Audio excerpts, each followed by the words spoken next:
Informality really has to do with a decline in trust in institutions, and this is really true in virtually every country. If people don't trust the state, then they're not going to obey, its commands. Welcome to Reality Check with Elena, a video podcast to inspire you. We challenge mainstream narratives and promote critical thinking by revealing the naked, often inconvenient reality on the ground. My guest today is Francis Fukuyama, a global intellectual, renowned political scientist, and best-selling author. He is well known for his bold analysis of political events and how they affect society and liberal democracy. Nice to see you again, Francis. How are you? I'm good, Elena. It's great to see you again. And we're meeting in Mexico this time. We are in Puebla. In Festival of the Ideas. So I was hearing yesterday about your talk about the crisis that we deal with today, the concerns that we have today in the world, and the concerns that are in the heart of the agenda. They were in the heart of the agenda of Davos a month and a half ago. I heard them yesterday. You were outlining them all very, very nicely. Crisis in democracy, concerns about AI, concerns about the fact that we have a level of growing inflation that generates problems in growth and other stuff, and concerns about global warming that actually generate divisions in the world today and in the way the society is operating. Where in all this do you see informality being involved or playing a role? Well, informality really has to do with the lack of formal institutions, property rights, and a system for adjudicating disputes involving property, and therefore you need institutions which are trusted rules that people agree to use in order to settle disputes and prove ownership, things like that. And I think one of the things that's been happening is a decline in trust in institutions across the board.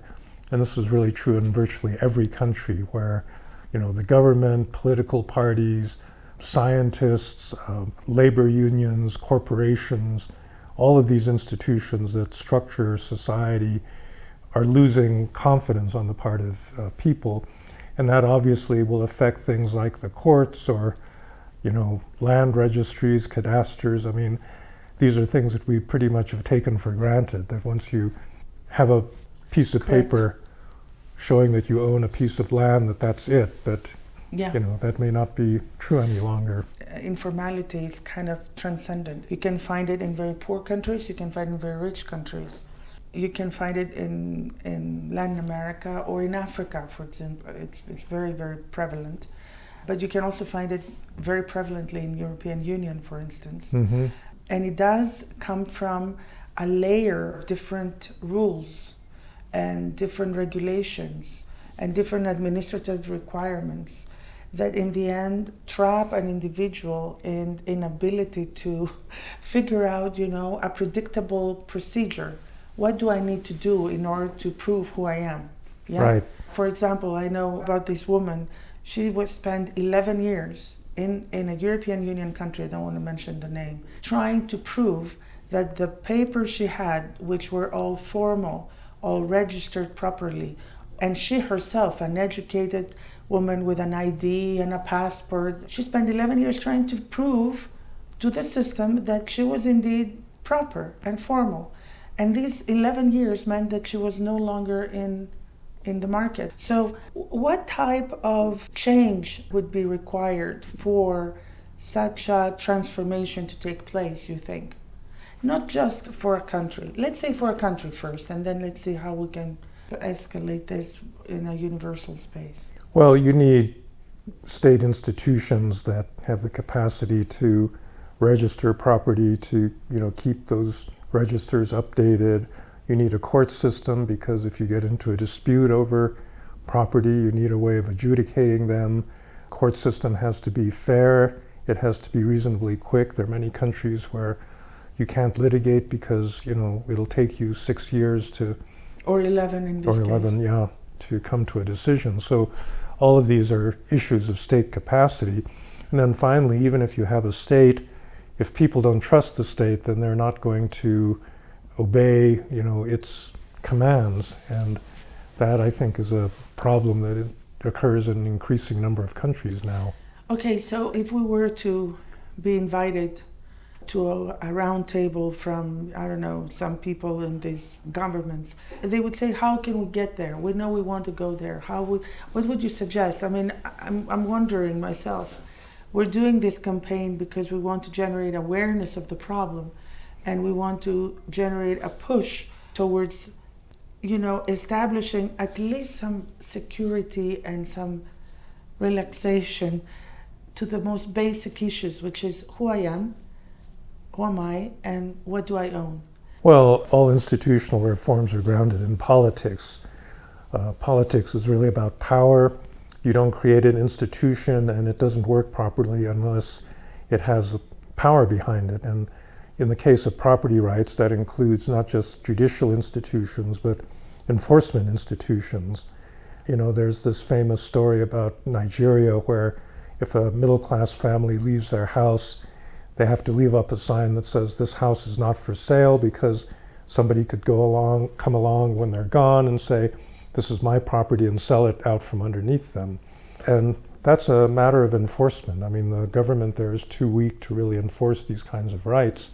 And that's why you get these swindles and, fraud and so forth. So in my experience, also having worked at the World Bank and having worked in development itself, I noticed that there is a point where, policy advice stops. Either because they consider this advice to not be prudent to continue to be given, or because they don't consider the advice that they give to have an effective outcome. Mm-hmm. That's a situation I think we find ourselves in right now. A development paradigm that is easier to talk about macroeconomic adjustments. It's easier to talk about inflation control, although it's a difficult subject, an extremely difficult subject, because we deal with 2-3 players. We deal with the Federal Reserve, we deal with the central bank, the Ministry of Finance, the Treasury, in the case of the United States. But when we deal with institutional reforms, as you say, we deal with politics. There are too many players engaged that need to align themselves in order to have an agreement, right? Do you think that the population's demand would help? Well, I mean, no political change really ever happens purely from the bottom up or from the top down. You need to really have both of them. You need leadership. You have to assemble a coalition. It has to have a clear goal.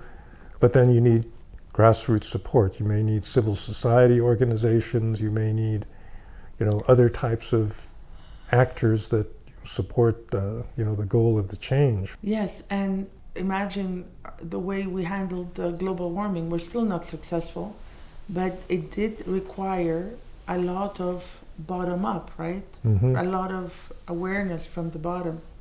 And I'm really hoping that we will be able to generate some sort of awareness and a consciousness of what is really the problem.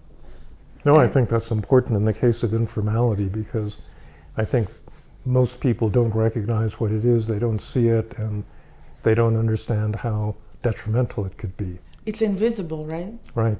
And then we tend to confuse it with poverty and illegality, tax evasion. It's interesting that people still consider informality to be related to tax evasion, which tax evasion is an illegal issue. I mean, you right. don't... Well, informality is technically illegal, but it's driven by other social forces other than an intention to commit a crime. Correct. I mean, you can be informal and not be illegal because you're not able to prove your identity.